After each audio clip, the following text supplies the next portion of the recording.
रहीम। अस्सलामु अलैकुम वरहमतुल्लाहि वबरकातुह। हम सब बहुत सी चीज़ें पढ़ चुके थे, हरूफ मुफरदात के अलग अलग हरूफ पढ़े। उसके बाद फिर जब मिल कर के एक एक हर्फ लफ्ज़ में बनते हैं तो उसको कैसे पढ़ते हैं, उसकी शक्लें क्या होती हैं, वो सब पढ़े हैं। तनवीन नून साकिन का कायदा पढ़े हम सब, इजहार पढ़े, इख्फा पढ़े, कलकला पढ़े, तशदीद भी पढ़ चुके हैं। अब आज जो है हम सब पढ़ेंगे हरूफ कमरी और हरूफ शमसी। हरूफ कमरी और हरूफ शमसी, यहाँ पे जितने भी अल्फ़ाबेट हैं, हरूफ तहज्जी हैं, अलिफ से लेकर के या तक, उनको डिवाइड किया जा रहा है, अलग किया जा रहा है दो पार्ट में। ठीक, एक कुछ हरूफ को हरूफ कमरी में शामिल किया जा रहा है और कुछ हरूफ को हरूफ शमसी में शामिल किया जा रहा है। अभी डिटेल्स में देखेंगे कि हरूफ कमरी क्या क्या है और हरूफ शमसी क्या क्या है, इसका ग्रामर क्या है, कायदा क्या है, इसको अलग क्यों किया गया है, इसको हम सब समझते हैं। कायदा नंबर 1 है कि अलिफ लाम अगर हरूफ कमरी के शुरू में हो, ये हरूफ कमरी पढ़ रहे हैं कि अलिफ लाम, ये दो हर्फ, एक अलिफ और एक लाम, ये दो हर्फ के बारे में पढ़ रहे हैं। इन दो हरूफ की वजह से जितने अलिफ से लेकर के या तक हरूफ हैं, सिर्फ अलिफ और लाम की वजह से अलग अलग किया जा रहा है। इसी का कायदा हम सब पढ़ रहे हैं कि अलिफ लाम कहीं भी अगर वर्ड में आ रहा है, शुरू में आ रहा है, तो उस वक्त इन दोनों को कैसे पढ़ेंगे। तो इसका कायदा नंबर 1 है हरूफ कमरी के तहत कि अलिफ लाम, ये वाला अलिफ और लाम, अलिफ लाम अगर हरूफ कमरी के शुरू में हो तो सिर्फ लाम पढ़ा जाएगा, अलिफ को ना पढ़ेंगे। जैसे वल कमरी, तो ये बताया था कि अलिफ और लाम की वजह से दो किस्म किए जा रहे हैं हरूफ के, एक हरूफ कमरी और एक हरूफ शमसी। तो इसी अलिफ लाम को बोला कि अगर ये शुरू में आएगा हरूफ कमरी के, तो अलिफ और लाम में से सिर्फ लाम पढ़ा जाएगा, अलिफ साइलेंट रहेगा। जैसे हम यहाँ पे मिसाल में देख रहे हैं कि वल कमरी में अलिफ साइलेंट है, लाम को पढ़ रहे हैं। ठीक है, तो ये हरूफ कमरी हो गया। अलिफ लाम अगर हरूफ कमरी के शुरू में हो तो सिर्फ लाम पढ़ा जाएगा, अलिफ को ना पढ़ेंगे। जैसे वल कमरी में अलिफ को नहीं पढ़ रहे हैं, ये वाला नहीं पढ़ा जा रहा है। अब आया हरूफ कमरी क्या क्या है वो पढ़ लेते हैं। तो हरूफ कमरी 14 हैं, हरूफ कमरी 14 हैं। बा है, जीम, हा, खा, ऐन, गैन, फा, काफ, काफ, मीम, वाव, हा, हमजा, या। ये 14 हरूफ हुए हरूफ कमरी के। एक बार फिर से देख लीजिए, समझ लीजिए। हरूफ कमरी 14 हैं। इन 14 हरूफ से पहले अगर अलिफ लाम आ रहा है तो सिर्फ लाम पढ़ेंगे, अलिफ को नहीं पढ़ेंगे। ठीक है, वो 14 हरूफ है बा, जीम, हा, खा, ऐन, गैन, फा, काफ, काफ, मीम, वाव, हा, हमजा, या। ये 14 हरूफ हो गए और हरूफ कमरी के फायदा हो गया। उसको हम सब सीख लिए कि हरूफ कमरी में जब शुरू में अलिफ लाम होगा तो सिर्फ लाम पढ़ेंगे, अलिफ साइलेंट हो जाएगा, अलिफ को नहीं पढ़ेंगे, अलिफ को नहीं पढ़ेंगे। ये हुआ हरूफ कमरी के बारे में, जिसको हम सब समझे। अब हरूफ शमसी क्या क्या है और हरूफ शमसी में अलिफ और लाम को कैसे पढ़ेंगे, इसका कायदा। तो आइए कायदा नंबर 2, अलिफ और लाम अलिफ लाम अगर हरूफ शमसी के शुरू में हो, ठीक, अलिफ लाम अगर हरूफ शमसी के शुरू में हो तो अलिफ और लाम दोनों को ना पढ़ेंगे। हरूफ कमरी में था सिर्फ लाम हम पढ़ रहे थे, अलिफ को नहीं पढ़ रहे थे, लेकिन इसके बरक्स उल्टा है। हरूफ शमसी में क्या, अलिफ लाम अगर हरूफ शमसी के शुरू में हो तो अलिफ और लाम दोनों को नहीं पढ़ेंगे। ये दोनों ही अलिफ और लाम दोनों ही साइलेंट हो जाता है हरूफ शमसी में। तो अलिफ लाम अगर हरूफ शमसी के शुरू में हो तो अलिफ और लाम दोनों को ना पढ़ेंगे, बल्कि बाद वाले हर्फ से मिलाकर पढ़ेंगे। अलिफ और लाम दोनों ही हर्फ रहेगा, अलिफ लाम के बाद जो भी हर्फ रहेगा उससे मिला करके पढ़ेंगे। जैसे यहाँ पे है वशमसी, एग्जाम्पल है जैसे वशमसी, तो यहाँ पे अलिफ और लाम दोनों ही है, दोनों ही को नहीं पढ़ रहे हैं, बल्कि इसके बाद में जो हर्फ है शीन, इससे मिलाकर के वाव को शीन में मिला करके पढ़ दे रहे हैं, अलिफ और लाम को साइलेंट कर दे रहे हैं, वशमसी। अब हरूफ शमसी कौन कौन से हैं वो भी पढ़ लेते हैं। हरूफ शमसी भी 14 हैं, 14 हरूफ कमरी के हो गए, 14 हरूफ शमसी भी हो गए, दोनों इक्वल हैं। हरूफ शमसी के हरूफ हैं ता, सा, दाल, जाल, रा, जा, सीन, शीन, स्वाद, ज़ाद, ता, ज़ा, लाम, नून। ये 14 हरूफ भी हरूफ शमसी के हो गए और 14 हरूफ हरूफ कमरी के हो गए। दोनों के कायदे हम समझ लिए, एक एक मिसाल भी पढ़ लिए। अब इसके मजीद हम मिसालें पढ़ेंगे और समझेंगे, और भी इसकी मिसालें कुछ देख लेते हैं ताकि ज़हन नशीं हो जाए अच्छे तरीके से, और जब भी हम पढ़ें तो इन कायदों को सामने रखते हुए, मद्देनजर रखते हुए पढ़ें। तो आगे कुछ मिसालें हम लिखते हैं और पढ़ते हैं।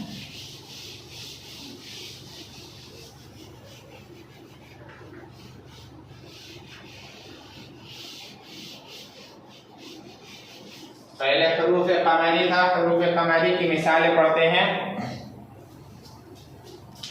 जैसे वल अक़रबीना है,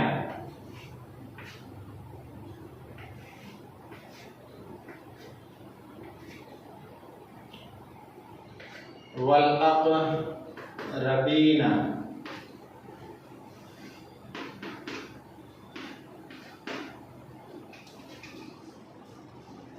ऐसे ही मल क़ारिअतु,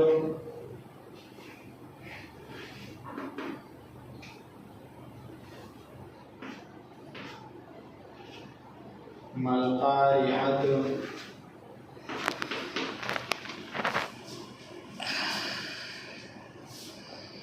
हुमुल मुफ़्लिहून,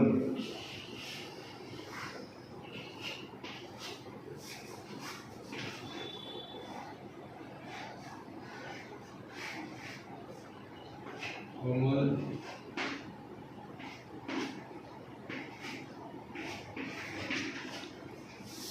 मुफ़्लिहून। हरूफ कमरी की मिसालें हैं जैसे वल अक़रबीना, तो यहाँ पे देखिए अलिफ और लाम आ रहा है, लाम को पढ़ रहे हैं, अलिफ को नहीं पढ़ रहे हैं, अलिफ साइलेंट हो जा रहा है। तो हरूफ कमरी में था कि लाम पढ़ा जाएगा, अलिफ साइलेंट हो जाएगा। तो वल अक़रबीना, ऐसे ही मल क़ारिअतु, यहाँ भी अलिफ लाम आ रहा है, तो अलिफ को नहीं पढ़ रहे हैं, लाम को पढ़ रहे हैं, मल क़ारिअतु। ऐसे ही हुमुल मुफ़्लिहूना, हुमुल मुफ़्लिहूना, यहाँ भी अलिफ नहीं पढ़ा जा रहा है, लाम को पढ़ रहे हैं। तो हरूफ कमरी में यही होता है कि हरूफ कमरी जब शुरू में आए अलिफ लाम, तो अलिफ साइलेंट हो जाएगा, लाम को पढ़ा जाएगा, हुमुल मुफ़्लिहूना। तो ये हरूफ कमरी की मिसालें हो गई। अब कुछ हरूफ शमसी के पढ़ लेते हैं।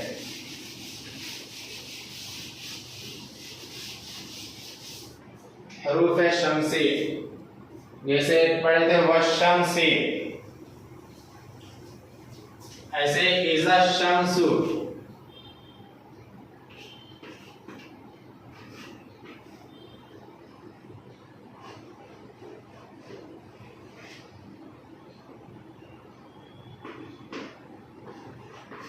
इज़ा शम्सु, इज़ा शम्सु कुव्विरत। ऐसे यक़ूलुर रसूल,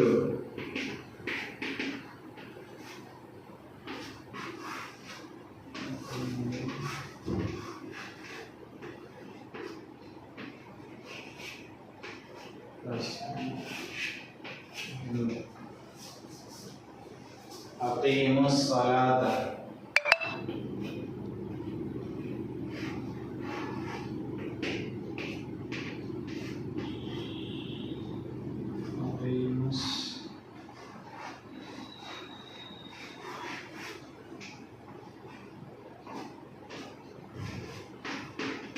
अक़ीमुस सलात। ऐसे कानन नासु,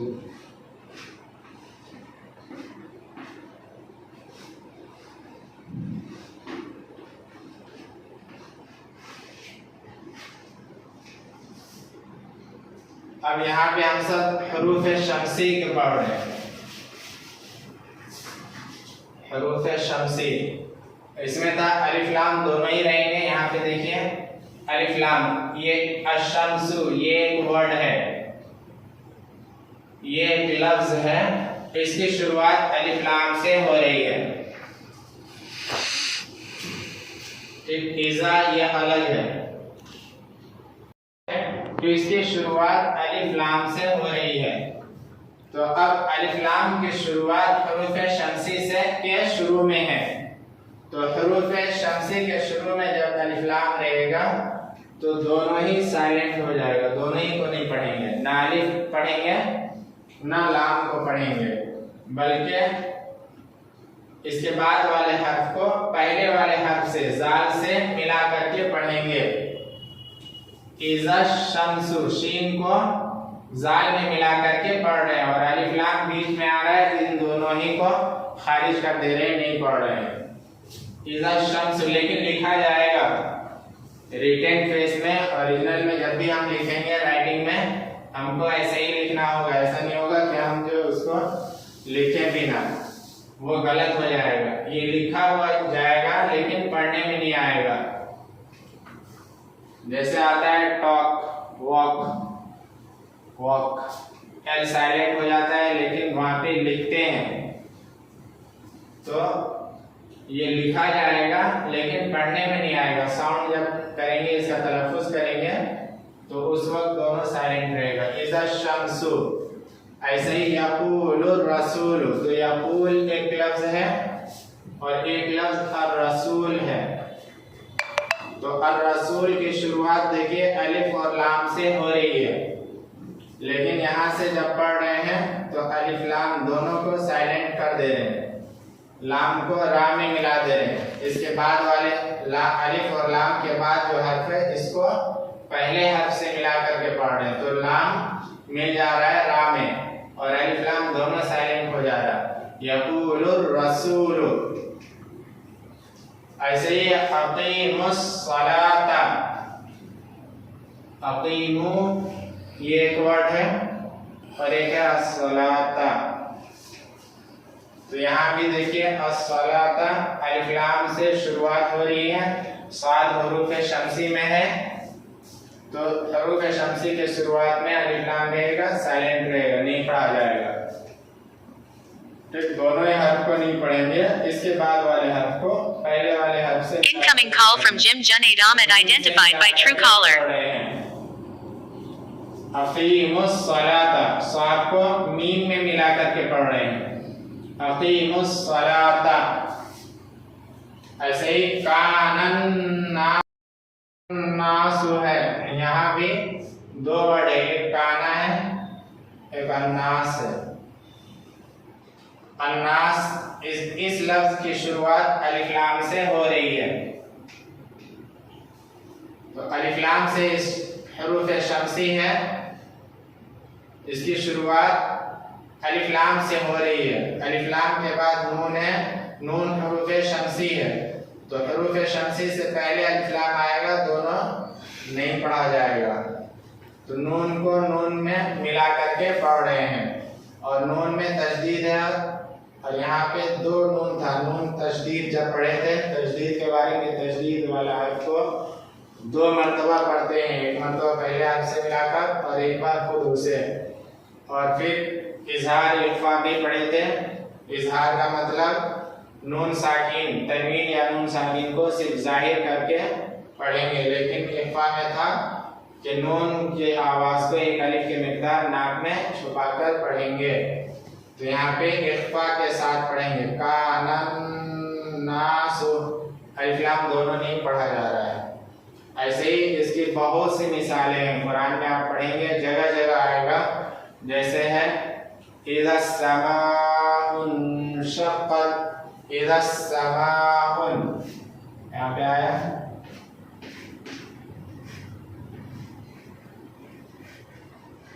इज़ा समाउन,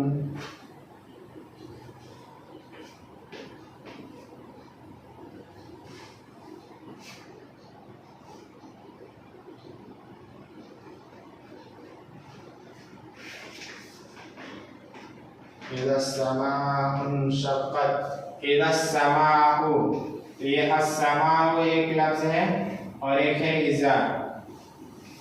तो इज़ा को सीन में मिला करके पढ़ रहे हैं, अलिफ लाम दोनों हरूफ शमसी से शुरुआत हो रहा है, बड़ी शीन छोटी सीन दोनों ही हरूफ शमसी में है, अलिफ लाम साइलेंट हो जा रहा है। तो ये आज हम सब पढ़े, जितने भी हरूफ तहज्जी हम सब पढ़े थे, 14 दूना 28 हरूफ हैं हरूफ तहज्जी के, इसको पढ़े थे। इसमें तनवीन वगैरह के कायदे आए, कई आए, हरूफ यरमलून के आए थे कि रा को कहाँ बारीक पढ़ेंगे, कहाँ पुर करके पढ़ेंगे, वो भी पढ़े। अब आज आया कि 28 हरूफ को 2 हिस्सों में तकसीम कर दिया, एक हरूफ कमरी और एक हरूफ शमसी। हरूफ कमरी में अलिफ और लाम दोनों में से एक साइलेंट रहेगा, जैसे वल कमरी था, वल अक़रबीना, तो अलिफ साइलेंट हो रहा है, लाम लेकिन पढ़ा जा रहा है।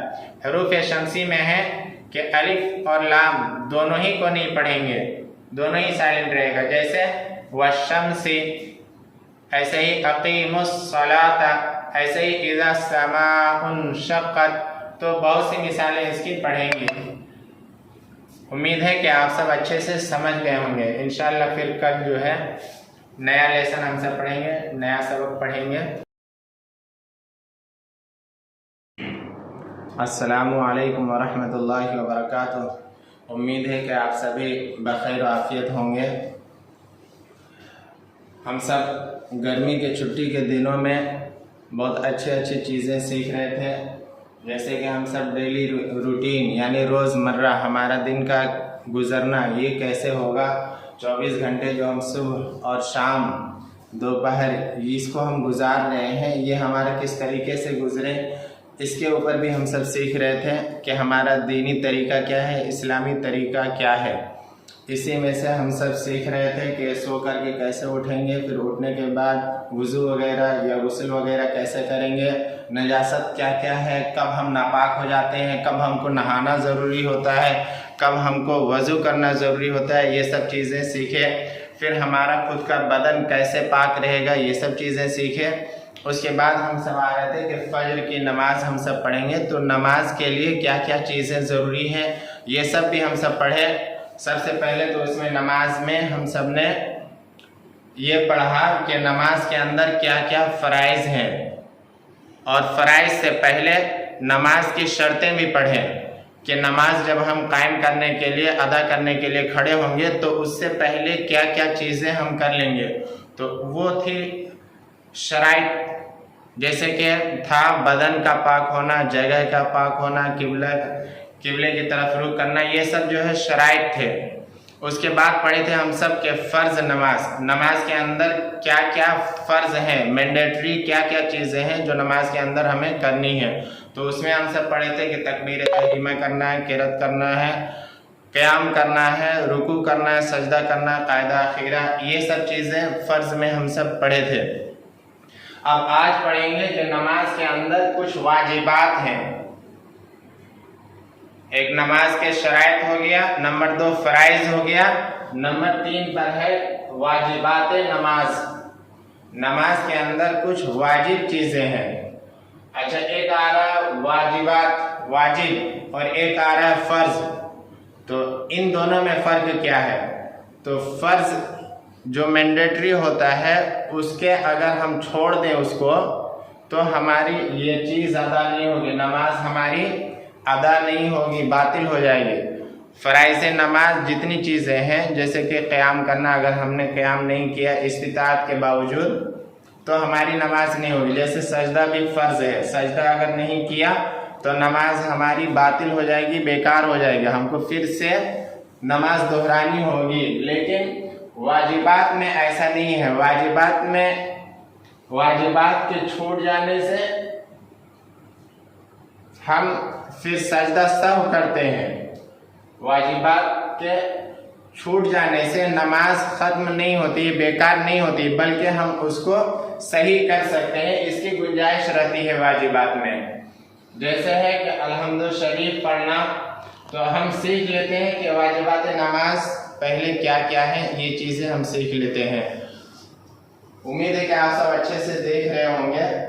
तो वाजिबात नमाज हमने लिख दिया है बोर्ड के ऊपर, हम एक एक को पढ़ दे रहे हैं। नंबर 1 अल्हम्दु शरीफ पढ़ना, यानी सूरह फातिहा का नमाज के अंदर पढ़ना, ये वाजिब है।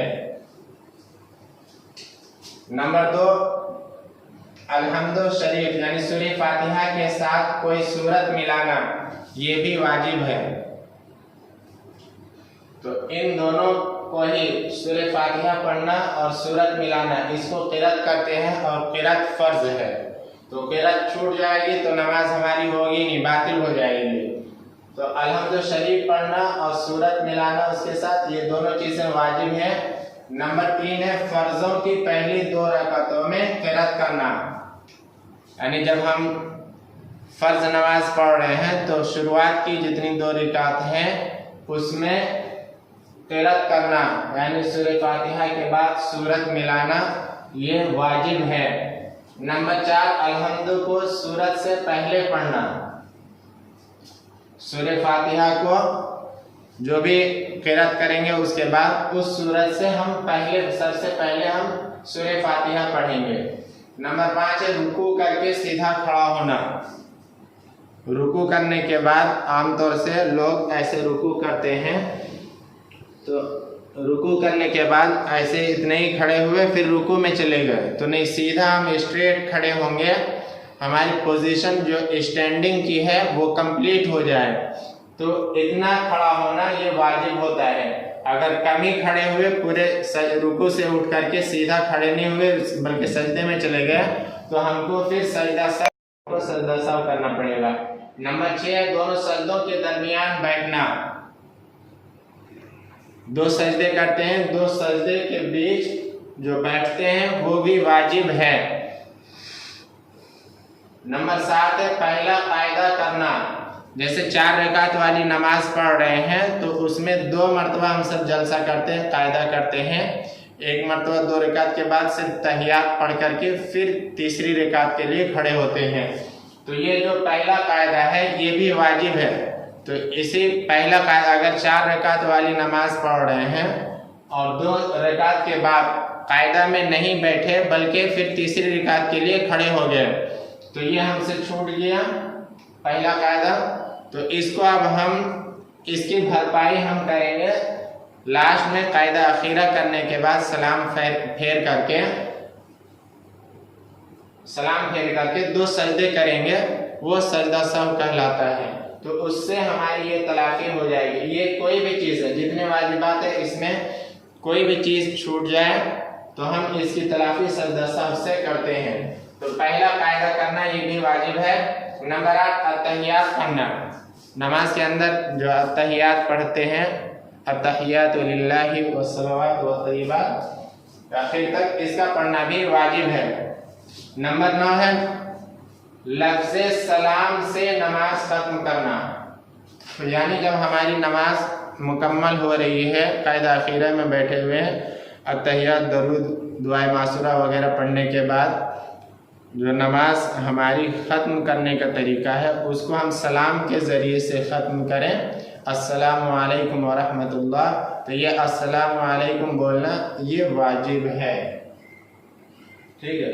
ये लफ्ज़ सलाम के अलावा भी ऐसे ही हम बात करके भी या कोई और तरीके से भी नमाज मुकम्मल कर सकते हैं, तब भी नमाज हो जाएगी, लेकिन सलाम से नमाज खत्म करना ये वाजिब होता है। नंबर 10 है ज़ोहर व असर में क़िरात आहिस्ता करना। दिन की नमाज जो ज़ोहर ज़वाल के बाद पढ़ते हैं वो और असर में जो क़िरात होगी वो आहिस्ता होगी, ये वाजिब है। नंबर 11 इमाम के लिए मगरिब व इशा की पहली दोनों रकातों, इमाम के लिए मगरिब व इशा की पहली दोनों रकातों और फजर व ईदैन और तरावीह की सब रकातों में क़िरात बुलंद आवाज से पढ़ना। तो बुलंद आवाज से क़िरात करना, सूरह फातिहा का पढ़ना और तिलावत करना ये वाजिब है मगरिब इशा की पहली दोनों रकातों में, और फजर है, फिर ईदैन की नमाज हो गई और फिर तरावीह की नमाज हो गई। इन सब नमाजों में जो क़िरात होगी वो बुलंद आवाज से, तेज आवाज से होगी। नंबर 12 वित्र में दुआए कुनूत पढ़ना। दुआए कुनूत का भी पढ़ना वाजिब है। नंबर 13 दुआए कुनूत से पहले तकबीर कहना, यानी दुआए कुनूत जब पढ़ने का वक्त आता है, तीसरी रकात में खड़े होकर के सूरह फातिहा सूरत मिलाने के बाद जब दुआए कुनूत पढ़ने का वक्त आता है तो दुआए कुनूत पढ़ने से पहले अल्लाहु अकबर ये हाथ उठा करके तकबीर कहना ये भी वाजिब है, और फिर दुआए कुनूत का भी पढ़ना वाजिब है। तो दुआए कुनूत अगर नहीं पढ़ा कोई या दुआए कुनूत नहीं पढ़ा, इसके पढ़े बिना सजदे में चला जाएगा तो दुआ कुनूत छूट जाएगा। तो इसके छूट जाने से सजदा सहव लाजिम आएगा, सजदा सहव करके नमाज मुकम्मल कर ले। ऐसे ही नंबर 14 है ईदैन में 6 ज़ायद तकबीरें कहना। जब ईदैन अभी कुर्बानी की नमाज अदा किए, हम सब 2 रकात पढ़े, उसमें पहली रकात में जब नियत बांधते हैं तो नियत बांधने के बाद तहियात पढ़ने के बाद इमाम साहब 3 तकबीर बुलंद आवाज़ के साथ जो करते हैं वो वाजिब है। फिर दूसरी रकात में क़िरात के बाद रुकू करने से पहले 3 तकबीरें बोलते हैं। ये तो 3 और 3 6 हो गए, 6 ज़ायद तकबीरें ये भी वाजिब होता है। तो ये हो गई वाजिबात नमाज। वाजिबात नमाज के अदायगी अगर बाई चांस ये छूट जाए या भूल गए हम इसको, तो इसकी तलाफ़ी सजदा सहव से होती है। सजदा सहव कायदा अखीरा में जब बैठते हैं तो अत्तहियात के बाद एक तरफ सलाम फेर करके फिर 2 रकात सजदा करते हैं, 2 सजदे करते हैं। एक तरफ तहियात पढ़ने के बाद एक जानिब दाएं जानिब सलाम फेर करके 2 सजदे मज़ीद एक्स्ट्रा करते हैं, ये सजदा सहव कहलाता है। और ये तरीका है सजदा सहव का। बकिया जो पिछली नमाज जो हम भूल गए हैं या तरतीब में गलती हुई है, उसकी तलाफ़ी के लिए जो सजदा सहव करते हैं तो वो ये तरीका होता है सजदा सहव का। हमने बता दिया कि आखिर में तहियात पढ़ने के बाद एक तरफ सलाम फेर करके 2 सजदे करते हैं, वो सजदा सहव कहलाता है। सजदा सहव इसी के लिए किया जाता है, वाजिबात नमाज के छूटने के वजह से या किसी चीज़, ये सब की जो तरतीब है, ये तरतीब भी अगर बिगड़ जाए, जैसे क़याम है, क़याम के बाद रुकू है, डायरेक्ट सजदे में चले गए, फिर होश आया तो हम उठ करके खड़े हुए रुकू किए, तो रुकू की जो तरतीब थी, जो नमाज की तरतीब थी, उस तरतीब में चेंजिंग हो गई, आगे पीछे हो गई, तो उसकी तलाफ़ी के लिए भी सजदा सहव करते हैं। तो इस तरीके से लगभग जो है हम सब नमाज के तमाम तरीके, जिससे हमारा नमाज सही हो, मुकम्मल हो, अच्छे तरीके से पढ़ सके और नमाज के जो सवाब है, अजर है, वो हमको मिल सके। इसके लिए ये सारी चीज़ें थी जिसका सीखना ज़रूरी था। उम्मीद करता हूँ कि आप सब अच्छे से सीख गए होंगे। अगर कोई क्वेरीज होगा तो लाइव चैट में भी आप डाल सकते हैं, मैसेज के ज़रिए से इंशाल्लाह उसको मुकम्मल किया जाएगा। तो ये नमाज के शर्त हो गए, फ़राइज़ हो गए, वाजिबात नमाज हम सीख लिए। तो अब उम्मीद है कि आप सब अच्छे से नमाज अदा कर पाएंगे। नमाज किसी से भी साक़ित नहीं है, नमाज किसी भी हाल में छूट नहीं है। मैंने बताया था कि नमाज सिर्फ जिनका दिमाग ख़राब हो गया, अक्ल चली गई, पागल हो गया, मजनू हो गया या बेहोश हो गया, उससे नमाज साक़ित है। बकिया फिर बच्चे पे नमाज नहीं है। तो हम अपने को कंसिडर करें कि हम बालिग हैं या नहीं हैं, अक्लमंद हैं कि नहीं है, मुसलमान हैं कि नहीं है। अगर ये है, होश है, हमारा अक्ल सही सालिम है, मुसलमान है, बालिग है, तो नमाज हमको किसी भी हालत में छूट नहीं है।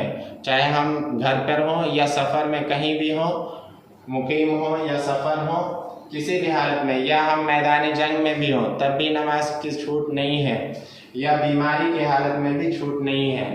तो नमाज को न छोड़िए। नमाज बहुत अच्छी चीज़ है, अल्लाह ताला को बहुत ज़्यादा पसंद है। आप सल्लल्लाहु अलैहि वसल्लम ने फरमाया कि अस्सलात कुर्रतु ऐनी, कि नमाज मेरी आँखों की ठंडक है। तो अगर हम सब चाहते हैं कि हमारे प्यारे नबी जनाब मोहम्मद रसूलुल्लाह सल्लल्लाहु अलैहि वसल्लम की खुशनुदी हमें कुर्बत मिले, तो नमाज ज़्यादा से ज़्यादा हम कायम करें। अस्सलामु अलैकुम। पढ़ेंगे, इसके लिए हम सब हरूफ मुफरदात सीखें। उसके बाद जब लफ्ज़ में आएगा तो उसकी क्या क्या शक्ल होगी, क्या क्या रूल्स होंगे, तनवीन, नून साकिन, इज़हार, इख्फा वगैरह, तशदीद वगैरह पढ़ें, क़लक़ला पढ़ें। आज हम सब पढ़ेंगे एक लफ्ज़ अल्लाह का फ़ायदा। अल्लाह जो हम सब के खालिक का नाम है, अल्लाह, इसको पढ़ने का कायदा आज पढ़ेंगे। तो है कि लफ्ज़ अल्लाह, इसका कायदा हम सब पढ़ रहे हैं। लफ्ज़ अल्लाह से पहले ज़बर या पेश हो, यानी जहाँ भी अल्लाह का नाम आएगा तो इस लफ्ज़ से पहले देखेंगे कि जो भी हर्फ या लफ्ज़ आ रहे हैं, इससे पहले जो भी हर्फ आए, लफ्ज़ अल्लाह से पहले ज़बर या पेश हो, इस वर्ड से पहले जो हर्फ आएगा उस पर ज़बर या पेश हो, तो लफ्ज़ अल्लाह के लाम को पुर पढ़ेंगे। ये अल्लाह में लाम आ रहा है, इस लाम को जब इस लाम से पहले ज़बर या पेश हो तो अल्लाह के लाम को पुर पढ़ेंगे। अगर इसी लाम से पहले अगर ज़ेर हो तो लफ्ज़ अल्लाह के लाम को बारीक पढ़ेंगे। तो ये सिर्फ अल्लाह के लाम का रूल्स है, कायदा है। बकिया जितने लाम हैं, बाकी हर लाम बारीक होगा। ठीक, अल्लाह सिर्फ लफ्ज़ अल्लाह के साथ ये ख़ास है कि अल्लाह के लाम से पहले ज़बर या पेश हो तो उसको पुर पढ़ेंगे, अगर ज़ेर हो तो बारीक पढ़ेंगे। बाकी दूसरे जो लफ्ज़ में आएंगे वो हर लाम बारीक ही पढ़ा जाएगा, वहाँ पे पुर नहीं होगा। और पुर और बारीक क्या चीज़ है ये हम सब पढ़ चुके हैं। रा कब पुर होगी ये हम सब पढ़ चुके थे, कब बारीक होगी वो पढ़ चुके थे। तो पुर क्या होता है, बारीक क्या होता है, इसकी डिटेल्स हम सब अच्छे से पिछले असबाक में पढ़ चुके हैं। तो इसके हम कुछ मिसालें पढ़ लेते हैं। जैसे है कि अल्लाह के नाम से पहले ज़बर हो, तो ज़बर पढ़ लेते हैं। जैसे क़ालल्लाहु,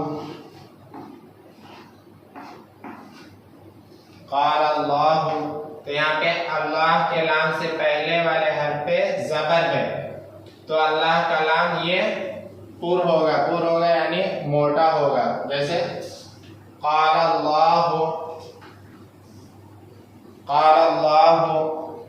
ऐसे ही समिअल्लाहु जो नमाज में हम सब पढ़ते हैं, समिअल्लाहु, पुर यानी मोटा होता है, इसकी आवाज़ भारी रहती है। समिअल्लाहु, क़ालल्लाहु, ऐसे ही इन्नल्लाह,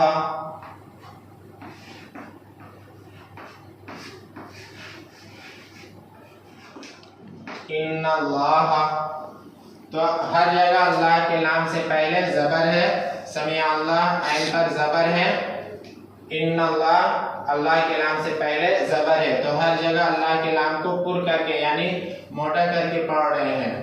क़ाल अल्लाहु समी अल्लाहु इन अल्लाह, ये ज़बर की मिसालें हो गई। अब हम पेश की मिसालें पढ़ेंगे।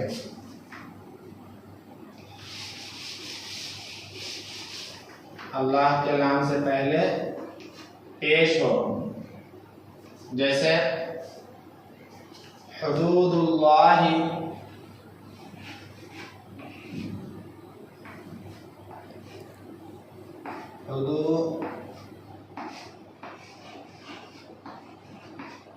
हुदूदुल्लाहि,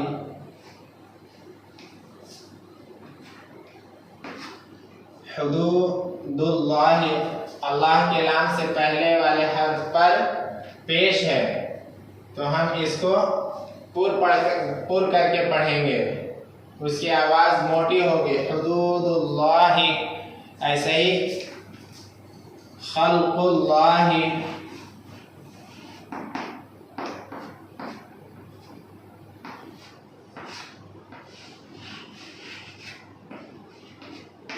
खल्कुल्लाहि अल्लाह के नाम से पहले हर्फ पे पेश है।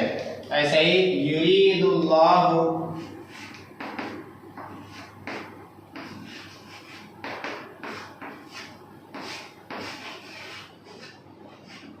युरीदुल्लाहु,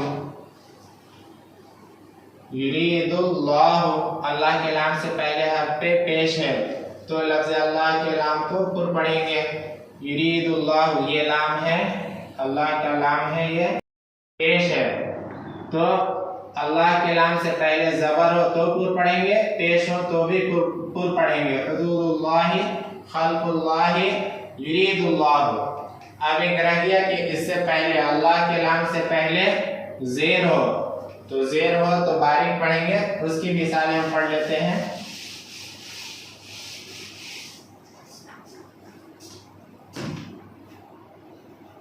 ज़ेर हो, लफ्ज़ अल्लाह से पहले ज़ेर हो, जैसे बलिल्लाहि,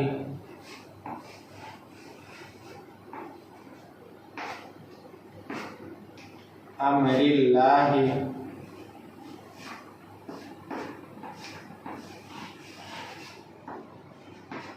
अमरिल्लाहि,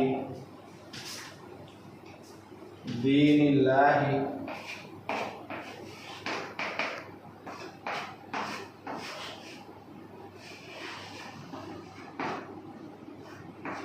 दीनिल्लाहि। ऐसे ही अल्हम्दुलिल्लाहि पढ़ते हैं, सूरह फातिहा, अल्हम्दुलिल्लाहि रब्बिल आलमीन, अल्हम्दुलिल्लाहि,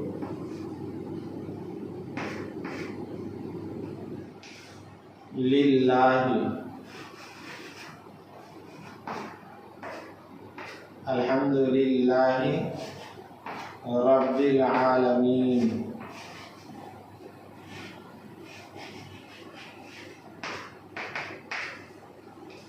ठीक, लफ्ज़ अल्लाह से पहले ज़ेर हो तो बारीक पढ़ेंगे, जैसे बलिल्लाहि आवाज़ पतली होती है, बलिल्लाहि, अमरिल्लाहि अल्लाह के नाम से पहले ज़ेर, अल्लाह के नाम से पहले ज़ेर, दीनिल्लाहि। Incoming call from Zakir Hussain identified by Truecaller. अल्हम्दुलिल्लाहि, अल्हम्दुलिल्लाहि रब्बिल आलमीन, अल्हम्दुलिल्लाहि ये लफ्ज़ अल्लाह का नाम है, और ये इससे पहले जो हर्फ है वो भी लाम है, तो लाम में ज़ेर है, तो इस ज़ेर